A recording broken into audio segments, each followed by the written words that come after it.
एक दिन सुनीता का जन्मदिन था। राजीव, जो सुनीता के पति थे, उन्होंने सुबह ही कहा, आज कुछ बनाना नहीं, लंच के लिए हम बाहर चलेंगे।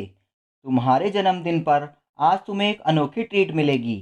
15 साल हो गए थे हमारी शादी को। मैं राजीव को बहुत अच्छे से जानती हूँ। दोनों बच्चे शाम 4 बजे स्कूल से लौटेंगे, यानी लंच पर मैं और राजीव ही जाएंगे और बच्चों के आने से पहले लौट भी आएंगे। एक नए बने मॉल की पार्किंग में हमारी गाड़ी पहुंची। 5वीं मंजिल पर खाने पीने की ढेरों स्टॉल थे। फाइनली एक द्वार पर हम पहुंचे। द्वार पर एक बोर्ड लगा था जिस पर लिखा था, डायलॉग इन द डार्क। मुझे बड़ा आश्चर्य हुआ। अंधेरे में संवाद, ये कैसा नाम है रेस्टोरेंट का। बड़ा विचित्र लग रहा था सब कुछ। अगले मोड़ के बाद इतना अंधेरा हो गया कि मैंने राजीव का हाथ पकड़ लिया और फिर शायद हम एक हॉल में पहुंचे। एक सूट बूटधारी आदमी ने किसी को आवाज़ लगाई, संजू, ये आज के हमारे स्पेशल गेस्ट हैं। आज मैडम का बर्थडे है। Give them special treat. Order मैंने ले लिया है, तुम इन्हें इनकी टेबल पर लेकर जाओ। अब उस दूसरे आदमी संजू ने हमारे हाथ थामे और हमें टेबल पर पहुंचाया। हम बैठ गए। मैंने सामने टेबल पर हाथ फिराया। जब टेबल ही नहीं दिख रहा तो खाना कैसे दिखेगा। हम खाना कैसे खाएंगे। ये कैसा जन्मदिन का उपहार है। ऐसे न जाने कितने प्रश्न मेरे दिमाग में घुमड़ रहे थे, लेकिन मुझे राजीव पर भरोसा था। फिर टेबल पर प्लेट्स आदि सजाए जाने की आवाज़ आने लगी। वेटर्स का आना जाना समझ में आ रहा था। फिर वो प्लेट्स में खाना सर्व करने लगा। मैंने परोस दिया है, अब आप लोग शुरू कीजिए। आपको कुछ दिखेगा नहीं, लेकिन मुझे विश्वास है कि स्पर्श और खुशबू से आपको खाने में एक अलग ही आनंद प्राप्त होगा। उस घनघोर अंधेरे में मैंने रोटी तोड़ी, प्लेट में रखी, सब्जी को लपेटा और पहला निवाला लिया। उल्टे हाथ से मैंने प्लेट पकड़ी हुई थी, अतः प्रत्येक पदार्थ की जगह सीधे हाथ से स्पर्श से मुझे ज्ञात हो रही थी।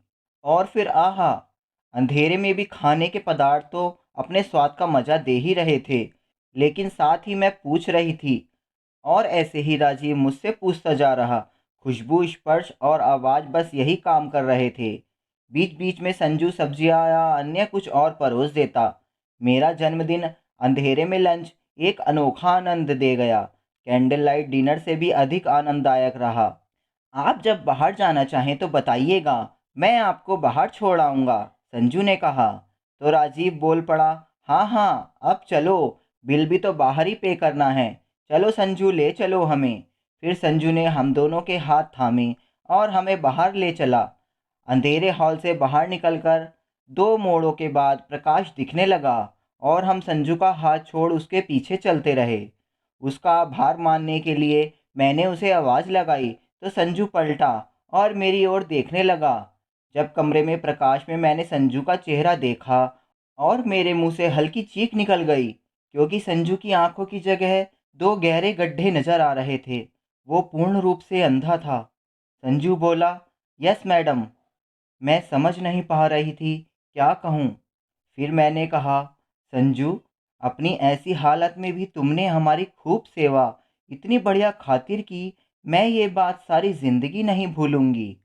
संजू, मैडम, आपने जिस अंधेरे का आज अनुभव किया है वो तो हमारा रोज़ का ही है, लेकिन हमने उस पर विजय पा ली है। किसी की सहानुभूति के मोहताज एक सशक्त व्यक्ति से आज राजीव ने मुझे मिलवाया। ऐसा जन्मदिन मुझे कभी नहीं भूलेगा। राजीव बिल देकर मेरे पास आया। हमेशा राजीव को उसकी फिजूल खर्ची के लिए चिल्लाने वाली मैंने बिल को देखा तो मेरी नज़र बिल पर उसके नीचे लिखे प्रिंटेड शब्दों पर ठहर गई। लिखा था, हम टिप्स स्वीकार नहीं करते, कृपया अपने नेत्रदान के बारे में सोचें, जो किसी के जीवन में रोशनी लाएगा। नेत्रदान महादान।